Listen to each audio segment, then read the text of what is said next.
வாக்குண்டாம் நல்ல மனமுண்டாம் மாமலராள் நோக்குண்டாம் மேனி நுடங்காது கொண்டு துப்பார் திருமேனி தும்பிக்கையால் பாதம்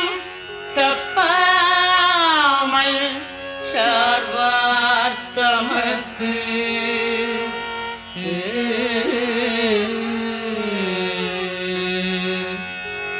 பாலும் தெளிதேனும் பாகும் பருப்பும் இவை நாளும் கலந்து உனக்கு நான் தருவேன் கோலம் செய் துங்கக் கரிமுகத்து தூமணியே